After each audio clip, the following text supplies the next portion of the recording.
오늘 본론인데요. 네네네. 그러면 이제 2023년 12월 22일 조선일보 사설입니다. 아, 예. 조선일보 사설을 보면서 네. 제가 이 사설을 주목했던 건 두 가지.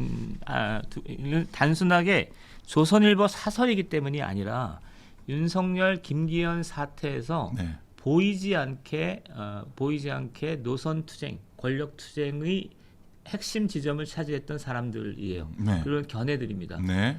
오히려 김기현과 윤석열의 갈등은 심플했어요. 왜냐하면 윤석열이 수도권, 그 다음에 젊은, 김기현이 영남, 그다음에 고령 네. 이렇게 되면 네. 그거를 내심으로는 어떻게 생각할지언정 그거를 반대할 사람은 없거든. 근데 터놓고 반대할 사람은 없거든요. 그렇죠. 예. 근데 지금 얘기는 굉장히 교묘합니다. 그래서 소개를 하면 네. 조선일보 사설에 뭐라고 돼 있냐면 이 모든 사태의 원인은 네. 대통령이다 이렇게 돼 있습니다. 사설에서요? 네, 조선일보 사설? 사설입니다. 한겨레 아니고? 조선일보입니다. 네. 이런 견해를 잘 못 겪어보셨을 텐데 네. 이게 그 보수 인텔리들한테 수도권 보수 인텔리들한테 광범위하게 퍼져 있는 견해입니다. 이 모든 사태의 원인은 대통령이다? 대통령 탓이다. 그러니까 한동훈이 비상대책위원회로 추대됐다는 거는 네. 그러니까 비대위를 꾸려야 되는 거잖아요. 네네네. 비대위를 꾸리는 뭔가 당에 문제가 있는 거잖아요. 네네. 당에 문제가 있는 이유는 대통령 탓이다. 이렇게 돼 있습니다. 지금 제가 그 사설은 제가 못 읽어서 너무 죄송한데 한번 띄워볼까요? 그 의도가 그러면 비판적인 내용인 건가요? 그러면 네, 지금 역설적인 게 아니고? 아니요. 진짜? 실제로 그렇게 생각하는 실제로요? 겁니다. 그러면 이거를 대통령이 그럼 뭘 잘못했냐? 네. 그래서 즉흥적 지시와 소통 부족. 그다음에 두 번째는 무리한 인사의 연속. 그다음에 김건희 여사. 세 가지입니다. 어떻게 생각하십니까? 저는 동의하지 못할 것 자, 같은데. 그럼 조금 더 부연 설명을 한다면 즉흥적 지시와 소통 부족이 있었던 거 맞죠? 근데 그것이 현 사태를 몰고 온 네. 핵심 원인인가? 그것 때문에 대통령의 탓이라고 규정할 만한 것인가는 동의가 안 돼. 그겁니다. 바로. 네, 예, 제 생각도 네, 그겁니다. 네. 예, 이것 때문에 지금 이 사태가 뭐 일어났다는 건 절대 아니잖아요. 지금 상황 수습하려고 그러고 있어요. 아닙니다. 진짜로. 예, 이 말씀을 하실 것 같았어요. 예. 두 번째는 무리한 인사의 연속이라는 게 있는데 네. 난 이건 잘 모르겠어요. 왜냐하면은 대통령이 참 어렵겠다라고 생각하는데 아까 네. 그러니까 그야말로 간신히 대통령이 된 거야 지금 생각하면. 네네네. 그야말로 그러니까 이 문재인 정권이 막 들어오는데 보수 세력에서 네. 뭔가 리더를 세우지 못하는 그렇죠. 상황에서 그렇습니다. 상당히 뿌리가 나는 대통령을 앉힌 거잖아요. 네네네. 그러니까 그 대통령이 이렇게 인사를 함에 있어서 인적 풀이 너무 없어. 첫 번째는 청년을 발탁하기에는 청년 정치가 좀 이상했던 거고. 그렇죠. 예. 그 다음에 두 번째는 이제 우리가 40, 50대 전문가 풀을 얘기하고 있지만 여기도 이제 시작인 이제 거고. 시작인 거고. 그 다음에 40, 50대 운동권 이념 정치 이쪽은 네. 여기는 사람이 드글드글해요. 패널도 많고 교수도 많고 많아. 영화 감독도 많은데 여기는 저쪽 편이잖아. 다 저쪽이 샵하고. 예. 그러니까 결국 60, 70대 서울대 나온 50대 중후반의 교수들을 발탁할 수밖에 없었던 거죠. 네, 그렇죠. 그 이상은 없어 사람이. 예. 그러니까 인사가 조금 문제가 있다라는 건 동의가 되는데 네. 그거는 대통령의 인적 풀, 보수 진영의 인적 풀이 갖고 있는 구조적 문제이지. 구조적인 한계고. 그걸 네. 대통령의 탓이다라고 하기는 좀 그렇다는 거야. 맞습니다. 예. 근데 저는 뭐 이제까지 지금 윤석열 정부에서 이렇게 지명한 인사들 중에 뭐 예를 들어서 그렇게 지금 뭐 못하고 있는 사람이 누군가라는 또 생각도 들어요, 사실. 그러니까 뭐 그러니까 저희 뭐 김기현 당대표 이런 사람들을 제외하고. 예. 그러니까 그런 좀 생각도 들더라고요. 뭐냐면 저쪽 민주당에서는 그러잖아. 이번에 또 검사냐? 뭐 또 비대위에는 절대 뭐 검사를 꼽고 뭐 검찰 출신을 꽂으면 안 된다 이런 얘기를 하는데 사실 그 얘기를 오늘 뒤에 하려고 하는 건데 네. 검사가 이렇게 대거 발탁되는 이유는 첫 네. 번째는 나는 검사가 막 우글우글 그러니까 옛날에 군부 독재, 네. 운동권 독재, 네. 검사 독재에서 데이터는 따져봐야 되겠지만 음. 제일 양적으로 분포가 많은 게 운동권 독재예요. 그렇죠. 운동권 독재란 네. 말을 그렇게 쓰냐고. 안 쓰죠. 그러니까 이 범여 국회의원 180명 중에서 네. 70명이 국회 운동권인데 이거는 전무후무한 사태예요. 300명 중에 70명이 운동권이에요? 그러니까 민주당 성향, 민주당 정의당 이렇게 다 합치면 네. 180명 180 합치면 석 중에? 그 중에 70명이 운동권이라니까. 상식을 초월하는 건데 또 그 문제는 전통적으로 인재풀의 근원은 군인하고 관료예요. 네, 그렇죠. 카이사르도 군인이라고 사실은. 맞습니다. 예. 크로멜도 군인이고. 그렇죠. 거기가 인재풀의 근원이고 그다음에 관료가 동양 사회에서는 네. 과거제를 받기 때문에 네. 관료 집단이 사대부 여기가 이제 인재풀인데 세상에 운동권 출신이 인재풀이라는 나라는 이 세상에 없어. 존재하지 않아. 운동권 출신이 어떻게 정치를 해? 원래는 진짜 그런 건데. 예. 예. 우리나라밖에 없네요, 진짜. 아니구나. 혁명했던 사람들이 있잖아요. 통과. 그러니까 예. 그런데 반면에 검사의 먼저 민정당 시절에 육법당이라 그랬거든요. 육사하고 서울법대 출신이라고 했는데 네. 그래서 그 육사 출신들이 육사 끝나고 나서 네. 장군 끝나고 나서 네. 국회의원에 들어왔어요. 허삼순이 뭐 이런 네. 사람들이 다 그런 건데 네. 그쪽 사람들의 규모가 그렇게 크지 않았어. 그러니까 우리가 전두환 군부 독재, 네.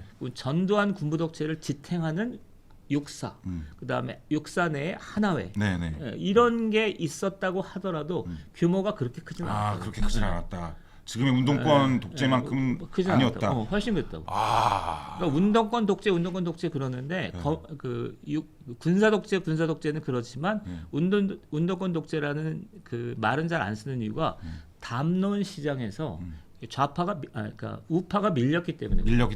그리고 그들의 또 세력이 또 크니까 자기네들이 뭐 이렇게 그런 말을 만들게 하겠습니까?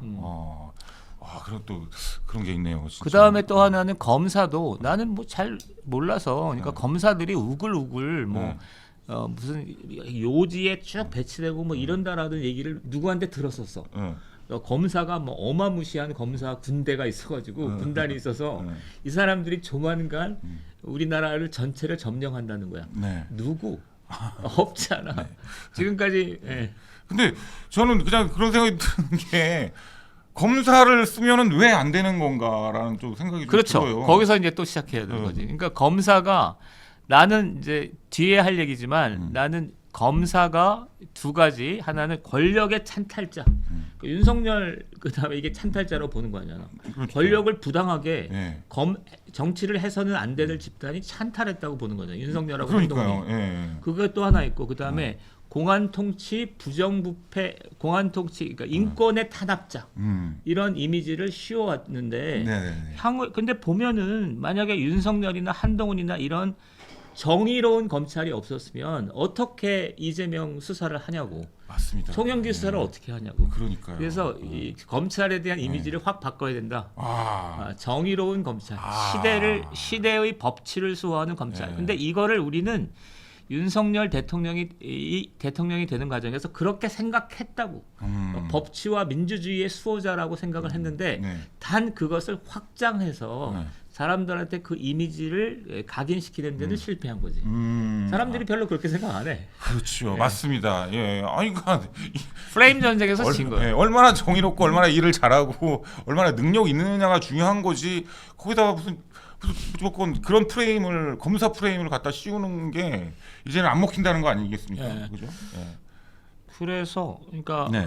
무리한 인사에서 좀 삐끗났고 그다음에 아까 세 조선일보 번째는 사설. 예. 세 번째는 김건희 씨가 또 그러니까 모든 것이 대통령 탓이라고 하는 것의 근거가 네. 김건희 씨인데 저는 이거 잘 모르겠습니다. 그런데 만약에 여기 아시는 분 있으면 얘기해 주시고 근데 제가 알만한 법률 전문가들한테 들었던 거에 따르면 네네. 별게 없어요. 음. 그러니까 특검을 할 만한 뭐 그게 건수가 아니야.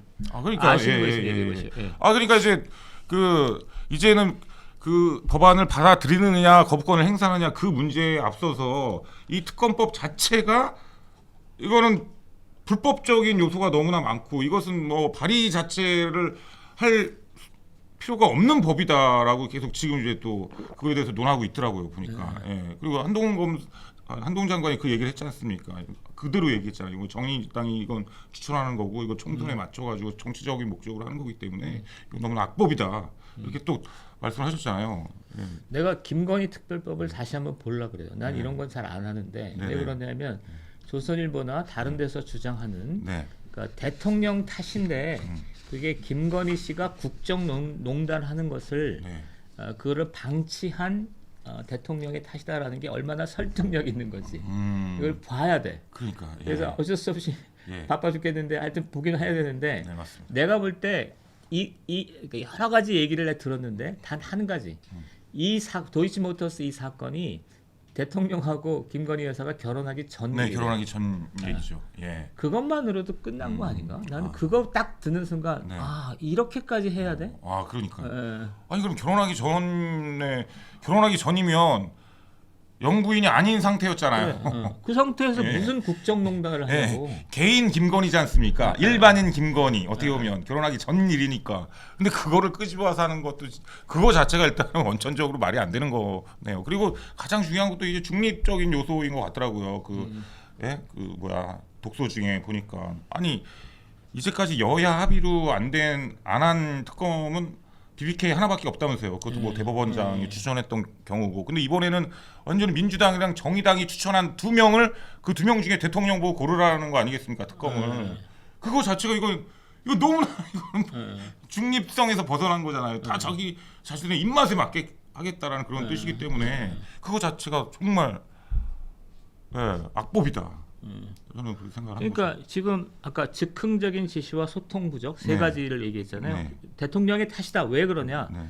즉흥적 지시와 소통 부족, 무리한 인사의 연속. 이건 좀 애매하잖아. 네. 내가 볼 때 이 글을 쓴 사람도 이것 때문에 대통령 탓이라고 하기에는 좀 찜찜할 것 같아. 네. 근데 김건희 여사의 국정농단을 방치한 것 때문에 그렇다라는 거는 얼마든지 검증이 가능하잖아요. 네. 그렇습니다. 김건희 여사의 특검법이 정말 객관적으로 어떠했는가에 대해서 판단해야 되는데 네. 여기서 두 개로 갈리죠. 근데 저는 그거가 국정 특검까지 갈 만한 사안이 아니다라고 네. 파악하는 거잖아요. 네. 근데 그 사람들은 그렇다라고 얘기하는 건데 그렇다라고 얘기하는 게 좀 그래. 왜냐하면은 이게 그렇죠. 좀 오염돼 있어. 예. 대표님 의견을 좀 더 왼편으로 좀 부탁드린다고 하는데요. 아니 저는 개인적으로 이 모든 사태를 만든 가장 큰 원인은 전 국민의힘이라고 보거든요, 사실. 예. 제가 진짜 정말 무식한 얘기를 하나 하자면 해봐요. 자꾸 수직 관계 뭐 이렇게 얘기를 하는데 당정 관계에 있어서 그 얘기도 해야죠. 막말로 진짜 그 수직적인 관계에 대해서 정말 조율을 잘하면서 그대로 좀 으쌰으쌰해서 딱 한만 잘 맞췄어도 이렇게까지 됐겠냐. 오히려 이 수직 관계만 잘했어도 나는 이 정도까지는 아닐 거라고 나는 생각을 하거든요. 오히려 이 국민의힘에서 그거에 대해서 좀 자기들끼리 너무나 좀 분열도 많이 있었고 좀 부탁도 좀 많이 치고 막 이런 과정에서 또 김기현 같은 사람의 어떤 그런 자기 나름대로의 어떤 노선 투쟁 뭐 이런 그런 이기심과 이런 것 때문에 지금 이런 사태가 더 악화된 거 아닌가라는 생각도 좀 하거든요, 사실. 그러면 지금 그러니까 최국 씨는 제 3의 견해인가? 그러니까 대통령은 나름 내용 있게 잘 했는데 네. 국힘이 이것을 대통령의 네. 의사를 네. 거스르면서 문제가 발생을 했다. 이렇게. 거스르는 게 아니라 네. 따를 거면 제대로 따르든가 확실하게. 네. 근데 이도저도 아니고 뭔가 나중에 와서는 책임 회피하는 형식으로 뭐 그런 좀 제스처를 취한 것 같은 것도 있고 저는 그런 마음입니다. 그렇죠. 그건 더 잠재된 거. 잠재된 이렇게 것 제가 같아요. 이런 네. 얘기해도 대표님 이렇게 좀 받아주시고 네. 존중해 주시는 거에 대해서 네. 저는 너무 감사드립니다. 무슨 진짜로. 네. 저는 너무 감사드립니다. 그 얘기를 조금 감사합니다. 예, 말씀하시죠. 이게 지금 방송 중이었는데. 진짜로요. 아니 항상 왜냐면 대표님이 항상 저를 존중해 주시는 거에 대해서 저는 항상 감동이거든요, 사실. 예, 김희준 대표나 서민 교수님은 너무 갈구죠, 거기. 왜 이렇게 갈고? 나 좌파라고 그러고 말이야 맨날 좀 그런 게 있어가지고. 예. 아니, 농담이긴 그렇습니다. 농담인데. 예, 농담입니다. 예. 예. 그래서 그러니까 좀 아직도 이제 잠재된 논쟁이 있는데 네네네. 그렇습니다. 그래서 조선일보는 대통령 탓이다. 그다음에 즉흥적 세 가지가 있었다고 했고 저희 반발을 했고요. 네네네. 근데 이게 여기서 이제 제가 드리고 싶은 말씀은 그러니까 이 보수 세력이 여전히 양분돼 있어요. 아까 6대 4. 네. 그러니까 저는 6대 4라고 신문에서 봤고 네. 그다음에 8대 2 장해찬 최고의 8대 2 정도로 네네네. 봤는데 네. 6이나 8은 한동훈 장관의 비대위 추천을 굉장히 열광적으로 지지하면서 네. 그리고 그것의 원인을 네. 그렇게 쭉 본 거잖아요. 근데 원인 자체를 다르게 본 집단이 있어. 그리고 이 사람들이 계속 그 나머지 4 또는 2의 견해를 계속 유포하고 있는 거죠. 이게 새로운 잠재적 어떤 갈등의 진원지다라고 생각하고 네. 이거를 우리가 옳게 보고 의미 있게 보고 나름 우리 김기현 사태를 에서 했던 것처럼 민심을 다시 한번 동원하자. 이게 제가 네. 제 의견인데. 그렇습니다. 그러니까 예. 뭐냐면은 이 수도권 인텔리층. 내가 이제 주로 난 이런 얘기를 많이 들었어요. 대통령 탓이다. 김건희 여사가 뭔가 하여튼 결정적으로 잘못했다. 그냥 윤석열을 막 윤석열을 잘 못됐다. 뭐 이런 얘기를 꽤 많이 들었는데 네. 그런 사람들이 누가 그런 얘기를 하냐면은 누가 그냥 수도권에 공부 좀 꽤 한 사람들, 그다음에 인텔리들이 그런 얘기를 많이 해. 예, 되게 아이러니하네요. 예, 이게 여기서는 아마도 이 유튜브를 보시는 분들은 그런 얘기를 잘 못 들었을 수 있는데, 그러니까 이 그룹별로 여론이 좀 다르잖아요. 네. 시장 여론이 다르고 청소년 여론이 청년 여론이 다르고 한데 네. 유튜브도 어떻게 보면 약간 동질적인 집단이라서 동질적인 세계에서 얘기를 하는 거야. 네. 근데 내가 보는 수도권 인텔리 네. 이런 사람들은 그런 얘기를 많이 해. 많이 했어요. 저 갑자기 또 드는 생각이 좀 그런 이게 조선일보 사설이지 않습니까? 네. 그러니까 우리가 알고 있는 정말 그나마 진짜 어떤 보수 성향의 언론은 이제 조선일보라고 생각하고 있잖아요. 근데 그러니까 요즘 들어서 특히 더 좀 이렇게 대통령에 대해서 좀 이렇게 그리고 국민의힘에 대해서 좀 이렇게 비판을 하는 기사를 좀 많이 좀 띄우는 것 같더라고요. 조선일보가. 예. 도대체 그 이유가 과연 무엇이냐? 한번 이런 생각이 좀 들어가지고. 그게 이제 거기서부터는 이제 다음에 다시 하도록 하고 네. 잘 몰라서 그런 거예요. 결론을 얘기한다면 네. 자 한동훈 비대위에 대한 결론에서 그렇습니다. 조선일보는 이렇게 결론을 맺고 있습니다. 네. 대통령의 탓이다. 이러저러한 이유 때문에 그렇다. 한동훈이 비대위 추천장을 받다. 이거를 아까 했던 원인을 해결해야 된다. 그리고 한동훈 비대위는 두고 볼 일이다. 두고 볼 일이다. 두고 볼 일이다. 순리에 네. 앞으로 지켜보겠다. 살짝 이렇게 딱 비켜서 딱 빼서 이제. 그 반대한다 그럴 수는 없잖아.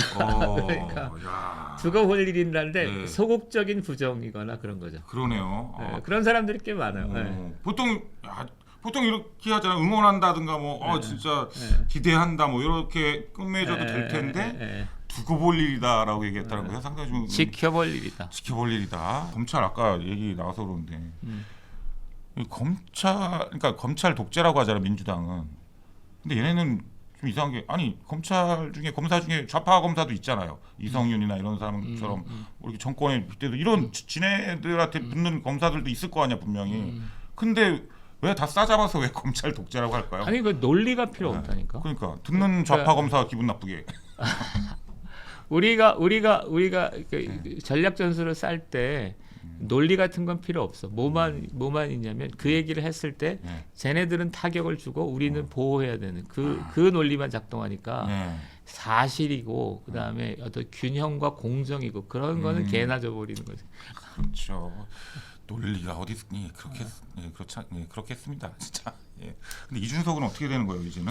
이준석의 팬더 그나마 너무 겹친다는 얘기가 있지 않습니까? 또 한동훈 장관이라. 그렇기 때문에 이준석은 더욱 더 이제 입지가 좁아질 거다 뭐.